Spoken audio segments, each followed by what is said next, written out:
and I'm going to review on Magic Origins set, and I'm going to make the review on the cards that we have on the new game Magic Duels, and I know that this game doesn't have all the cards you have on the paper Magic, so it will not be the complete review of the paper Magic set. It's actually the review of this game set we have here. And let's start. I'm still missing 3 boosters, so don't laugh on me. I'm missing just 18 cards, but yeah. Let's start on the white. And first we have Archangel.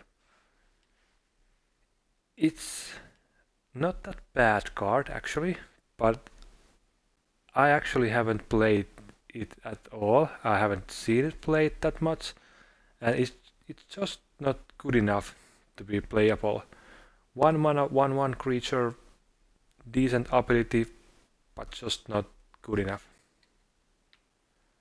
And then we have Tactician. Well, it has a potential. For 4 mana you get a decent sized creature which will give boost to your other creatures, but it's not a combo trick. The opponent will see that you actually are boosting your units. Not the best card, not the worst card. I wouldn't play this in my decks. Then we have Angelic Edict, which is a removal spell, and it does cost 5 manas, which means it's pretty expensive. It's sorcery, not instant. But the effect it does is pretty strong. It exiles a creature or enchantment. So you can either use it on creature removal or enchantment removal. And exile is of course good because it can't be brought back from the graveyard. So it's a nice card. It's a common, so you get to play 4 of these. In Magic Duels game you can actually only have 2 of each rares and 3 of each uncommons and 4 of each commons. So that limits the options you actually can play. And if you want to, you can play 4 Angelic Edict. I wouldn't do that actually. Well, maybe in some control deck, but I haven't come up any good plan to play this. Like 4 of these. I have used it in black and white aura control. It's nice to have 1 or 2 of these, but as a full 4 card set it's just so slow, I wouldn't use it.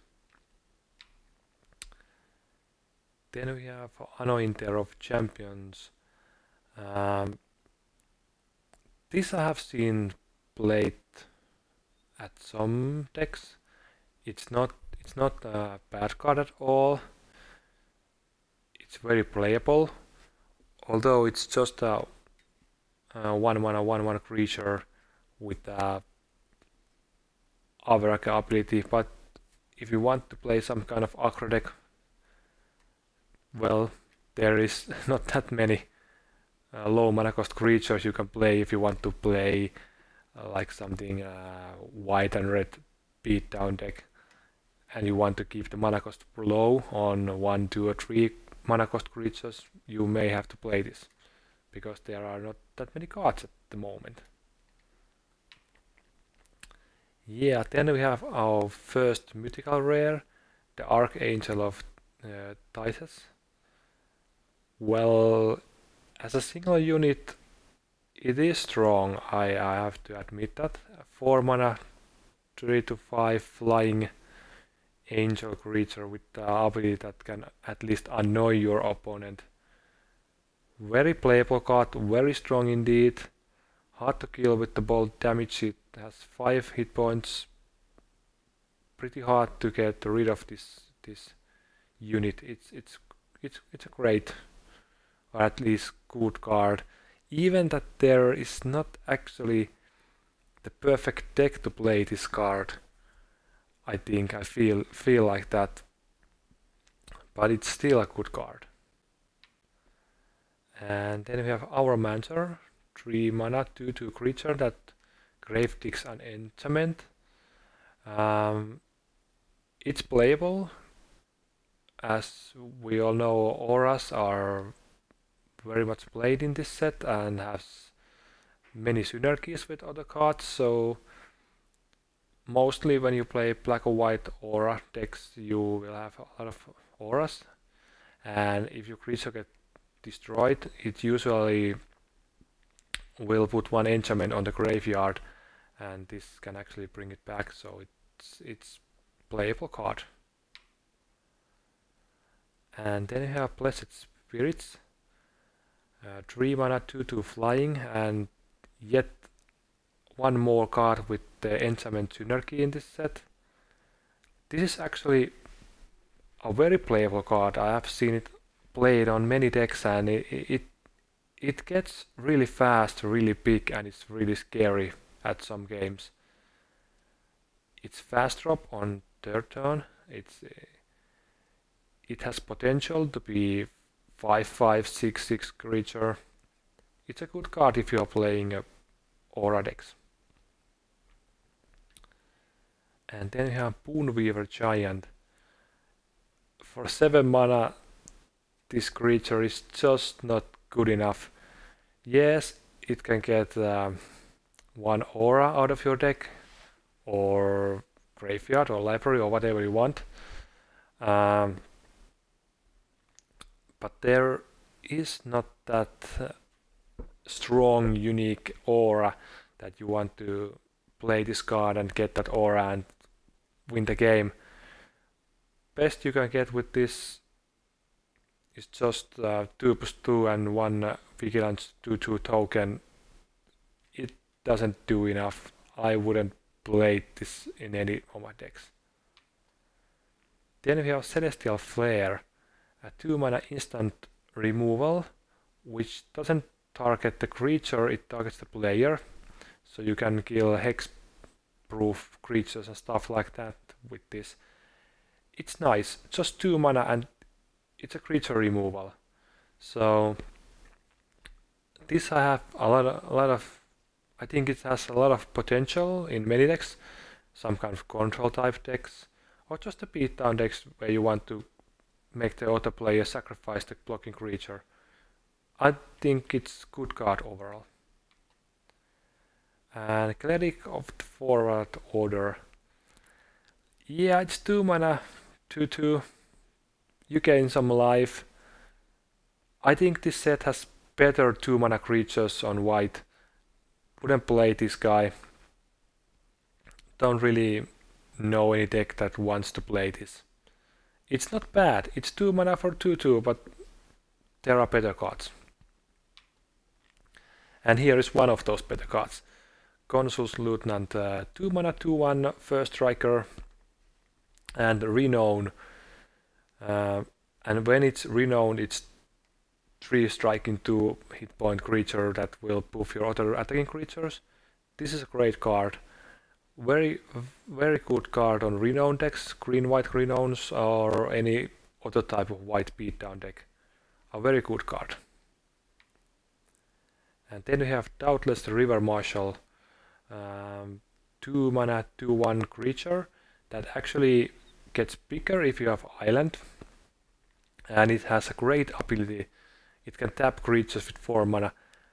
In any white-blue decks, I would recommend to play this card. It's good.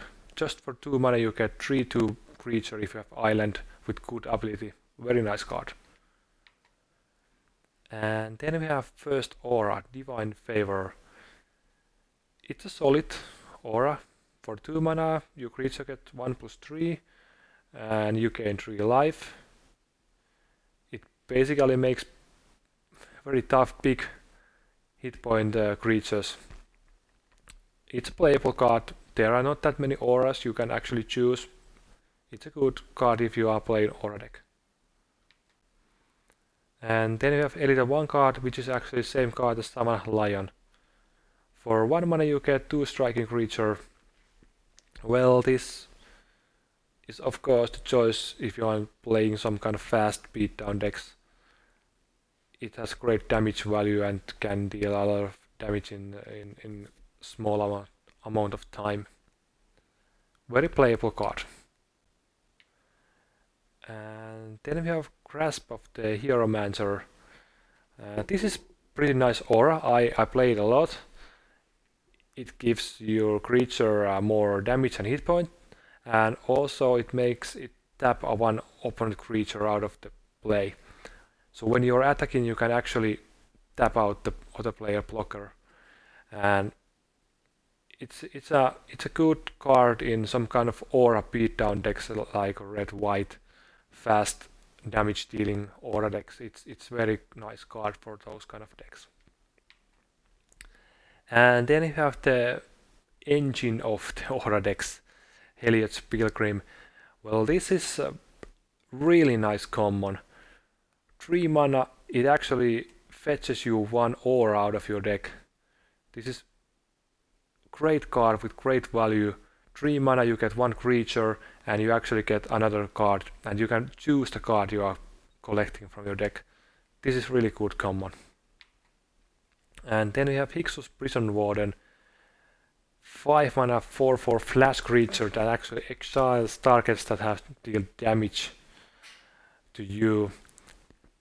Well, it pretty much can change the game at the right times, but it's a very situational card. It's really strong, of course, the effect is really strong, but it's not always the best choice you can play. So it's a really situational card. I really don't actually know what deck you want to play. It is some kind of control, of course, but there is not that type of deck in this format. And then we have Kinspace Skirmisher. Well, pretty useless 2 mana drop. There are better 2 mana drops. This doesn't do enough to be playable. And then we have Nightfall Waller. Well, this is the highest mana cost aura you have, and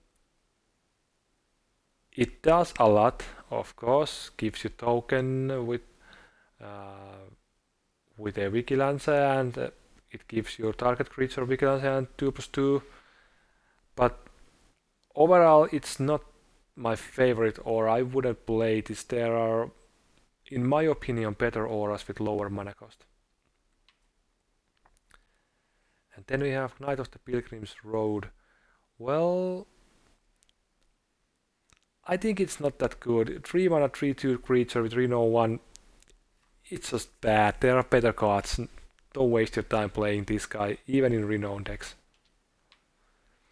And then we have Knight of the White Orchid. Well, this is, in my opinion, good rare. 2 mana 2/2 first strike, and if you play it in a situation where your opponent has more lands than you can actually fetch fun planes from your deck and put it on the battlefield. So it has potential to be a huge 2 mana drop when the opponent has 3 mana on the field and you play this guy. You actually get 1 free planes on the battlefield. It's great rare. Then we have Kytheon's Irregulars.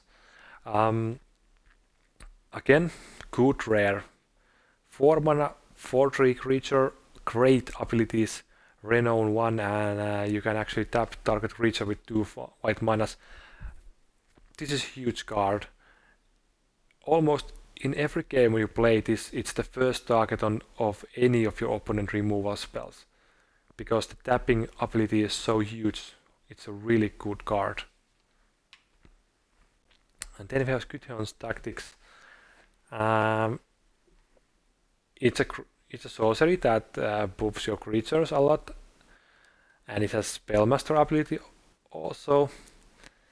Not my favorite card. You actually need to have a lot of creatures in the field to make this card very effective. I have tried to play it a few times and it wasn't that good actually, in my opinion. And then we have our first Planeswalker, Kytheon, Hero of Icarus. Well, it's a Savannah Lion with a 3 mana indestructible ability, and if you get the chance to transform it, it has a lot of nice abilities. It's not the best planeswalker, of course, but it's still good. It can do a lot of stuff, and it can be the pain in the ass for your opponent. And hey, it's 1 mana Savannah Lion with abilities. It can't be bad, right? Good card. And then we have Nimbus Wings. This card is a lot of played on many decks I have seen my opponents play. And okay, it's nice. It gives flying, it gives damage and hit point, and it's just 2 mana. It's aura. You can get it with Pilgrim, and it's good card. Flying is always good. It's good beatdown card. It's nice card. And then we have Patron of the Valiant, 5 mana 4/4 flying creature with not that great ability. I wouldn't play this card. It's just expensive flying creature. Well, not the worst card, of course, but there is not actually, in my opinion, right deck for this kind of card. Razorfoot Griffin. Well, this is also played pretty much on different white decks. 4 mana 2/2 flying first strike. Pretty expensive flying first strike, but a lot of abilities for 4 mana and 2/2 flying. Always a decent choice. Not the best, but decent. Relic Seeker. This card is awesome. 2 mana 2/2 Renown 1. It actually gets you 1 equipment card out of your deck when you get the Renown effect worked. And for 2 mana 2/2 creature, it's just a ridiculously good creature that gives you more cards and able to choose the equipment for the deck. Very nice card. And then we have Reprisal, 4 mana creature removal. Very playable card. If you're playing some kind of aggro beatdown deck, mostly of the times the biggest problems are the biggest creatures the opponent can cast, because your own creature can actually fight off their 2/2s or even 3/3 creatures. But if they get on the field some kind of creature with 5/5 stats or stuff like that, it will just block 1 by 1 your creatures each turn, and the Reprisal is the answer to remove that. Siege Mastodon, I don't even want to talk about this guy, it's really bad. Sigil of the Empty Throne. This card actually looks pretty bad card if you just look at it and read the card. Okay, it's a